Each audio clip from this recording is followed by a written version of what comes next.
Sometimes leaders create their own version of a new normal. Sometimes it's forced on them by events like this pandemic. In 1972, 5 young German guys left their promising careers at the industry giant IBM and rented a 2-bedroom flat. They paid a graphic designer 200 Deutschmarks for their logo, and they started a software business. Many thought they were mad to leave the security and great benefits of a progressive company. But in doing so, they created a new normal. 20 years later, over a period of 4 years, I coached a huge range of their people, including one of the first 100 employees. Developers, geeks, HR people, business development people, marketing people, directors, second-level board members even. It was exciting. They were all driven and madly enthusiastic about their jobs and their company. Graduates were flocking to this company, and the lucky chosen ones enjoyed a new and intoxicating world of work, the situation business leaders today still aim for. But some thought the company was a temporary, dangerous bubble. Their attitude to their employees was different to what was normal. They were disrupting the status quo. In conservative German industry, eyebrows were raised. A new way of working? A new normal? Last year, SAP had 100,000 staff and turnover of 27.5 billion euros. SAP has always done lots differently. In a country obsessed with clocking in and clocking out of work, they didn't. 9 to 5 hours, they didn't do that either. 60-minute lunch breaks, take how long you want. Instead of the 27 or 26 job ranks at one of the big German banks, SAP had 4. Well, they didn't really. They had about 6, but you get my point. One legendary mythical figure, nobody ever saw him, nighttime man. He used to get to work at 10 at night and leave before breakfast. But the creativity and design that he brought into the building overnight occupied his team every day. A director told me they did these crazy things because they weren't obsessed with what time you arrived or where you worked, but what you did. Management wasn't absent. It just focused on outputs like projects, not inputs like presenteeism. Google, Apple, Facebook have all followed in their footsteps. On Glassdoor, SAP still has phenomenal satisfaction ratings, with many reviewers praising the ability to work from home when not at a client's office. When I was a kid, my family moved countries in Africa, and the removals truck with our entire household had an electric fault, and the truck burnt up. Decades later, my parents still classified things as before the fire or after the fire. Just like we all know elderly relatives who classify everything as before the war or after the war. Like the Second World War changed them, COVID will change us. COVID is like the war in some ways, including extended levels of uncertainty. The war democratized society, with women working becoming normal. COVID could mean working from home becomes normal for us. We often hear people say, we are all in this together. Others reply, no, we may all be in the same storm, but we're all in very different boats. Some say that face-to-face meetings and chance encounters with colleagues can only happen in a shared workplace, often inspiring discussion and creativity. But others love working from home because there's no commute, no disruption from noisy colleagues. COVID is a great disruptor, but in unexpected ways, it's also a great leveler. People who cannot leave home for one reason or another can now access things around the world that they couldn't before. Opportunity-focused leaders could use changes in attitude and advances in technology to recruit talent who've been excluded because they struggle to get into offices for a 5-day, 9-to-5 week. Will leaders in the post-COVID new normal advertise remote and flexible working as a standard option? And could they access a whole new pool of full and part-time talent as a result? A time-starved lawyer tells me losing the hour commute each way from home to the city is a blessing he'd happily retain 3 days a week. A CEO tells me they get more done in shorter, more to the point virtual meetings. A CFO tells me that a loud, messy lunch with his wife and kids is like refueling. Another person tells me virtual meetings are pretty cool. I prefer them. I'm a bit of a loner for whatever reason. Now I don't need an excuse to be me. Outside big tech, working from home was historically considered a soft perk. But the coronavirus pandemic has turned remote work into a reality for millions and a necessity for businesses around the world. Germany's Labour Minister, Hubertus Heil, wants to make it a workers' right. It may not need a law.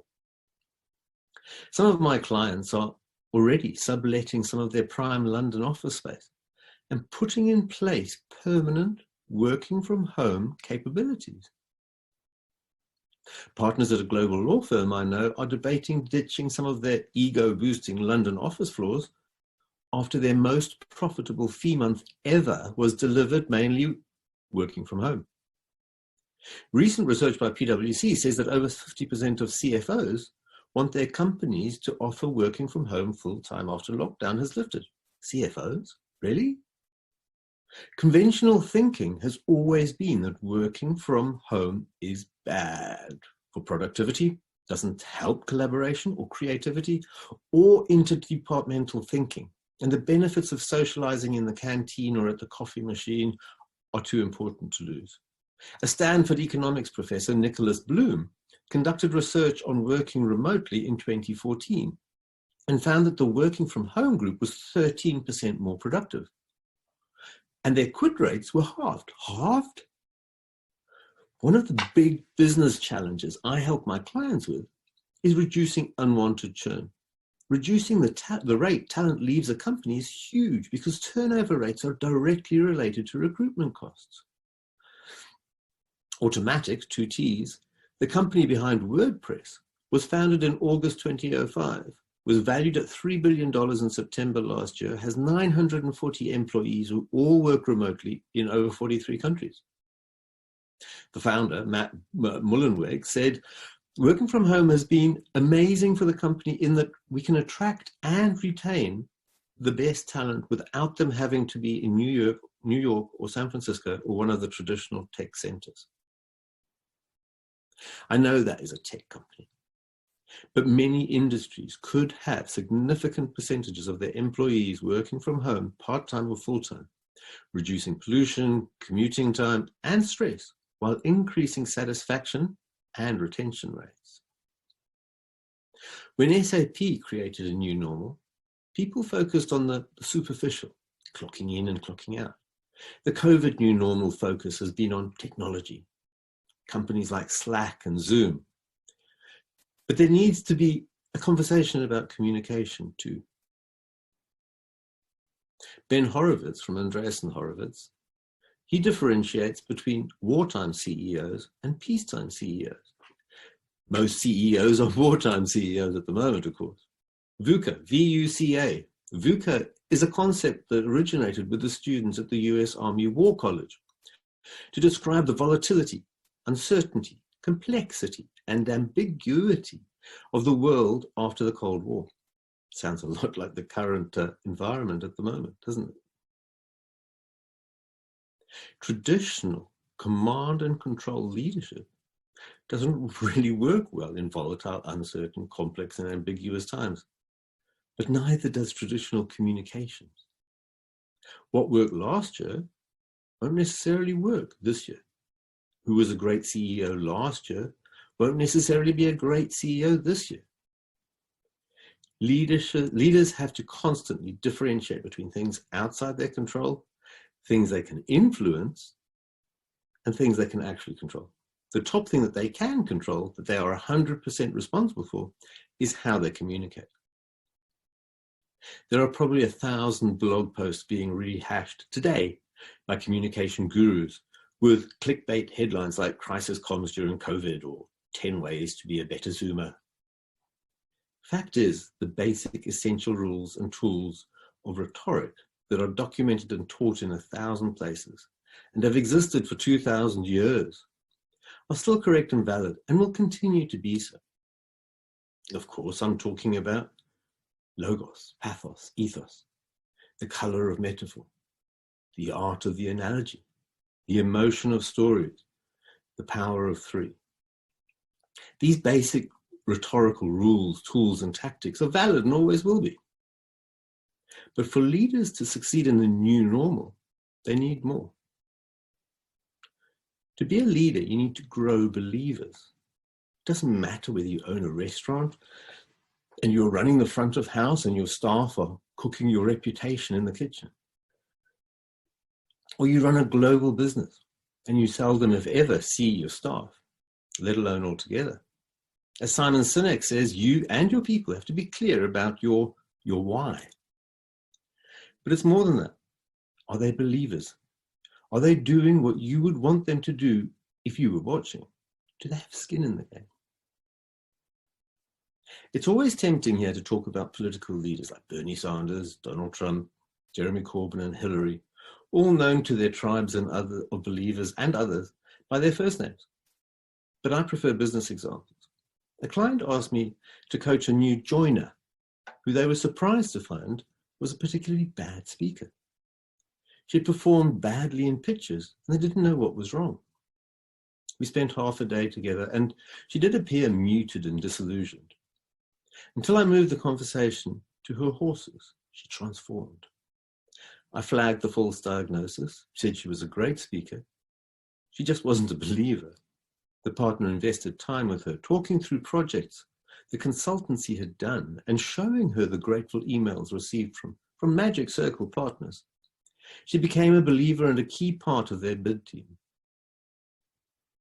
I coached around 40 people for one of my Silicon Valley clients, super geeks, tasked with giving talks at recruitment fairs and at universities in a successful effort to attract talent. Successful partly because of their personalities, partly their sense of purpose. Many had left big tech firms and big salaries to work for this health tech startup because they believed in its purpose. They were believers who prepared for and gave those talks during their own time and then worked a full 60-hour week. Believers. Number 2, asynchronous demands specific communication and patience. We are used to judging performance based on speed of response. That may be good for creativity, but your team is no longer on tap and available. In the new normal, successful leaders have to be even more clear and specific in what they write and say because there is no instant feedback to check what was received is the same as what was sent. What was said is what was heard. Clarity of thinking leads to clarity of communication. The upside of asynchronous communication is that more thought can go into the reply too, because the focus isn't on speed of reply. Beware the busy boss, maybe it should be rewritten to beware the busy urgent boss. Ben Horowitz speaks about how general, but unspecific instruction had unintended negative consequences at Uber. Here are some other examples off the top of my head. Take the phrase, do the right thing. Sounds good, doesn't it? Imagine, though, that you're a purchasing manager. The decisions you make affect whether the company makes a profit or a loss. But then a situation comes along. What about buying inferior, cheaper products, like cladding for a tower block? That's right for profits, right for your promotion, and right for your bonus, but bad for safety, bad for people's lives, and bad for the long-term success of the company. What about the customer? The customer's always right. Imagine you're a taxi driver, though. Do you break the speed limit and risk losing your license or causing an accident if your customer is late for a flight? Do you jump a red light to make the customer happy? Of course you don't. Point 3, the listening leader has big ears. The listening leader listens harder. I've worked remotely with someone for nearly 10 years now. We used to work together in my office because I was a fan of presenteeism, despite it being logistically tough and not always very productive.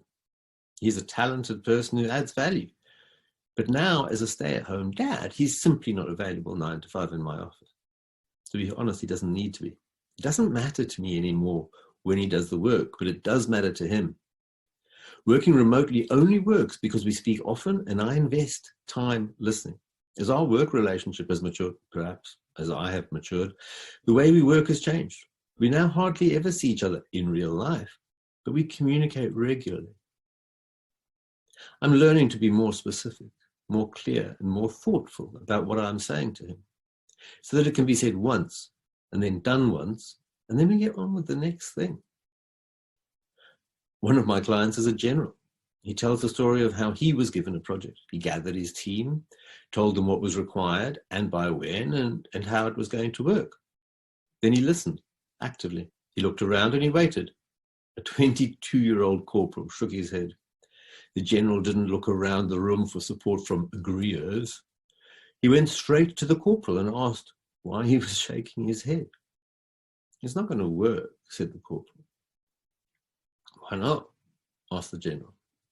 The corporal explained to the general that one of the assumptions the general had made was just wrong. The general said, "Well, we'd better check that." Turned out the corporal was right. The how was changed and the mission was successfully accomplished. You could say, because of the bravery of the corporal to put his hand up. Or you could say, because of the leadership, listening skills of the general, plus the environment he had created that gave the corporal the confidence that he would be listened to. Perception is reality. What people hear is their reality. Leaders have to actively listen and check that what they say is what their people hear. Now, some people will say that a leadership leopard can't change his spots. Post-COVID, there'll be such a shortage of jobs that bosses will be able to get away with murder. Or 3, this isn't relevant to everybody. Leadership in a factory is very different to in a professional services company. Yes, perhaps. But you may agree that there is a new normal and that we can't use the old rules from the old normal to engage and retain talent, to measure and increase productivity, or to inspire creative thinking and innovation in the normal. New normal, new rules.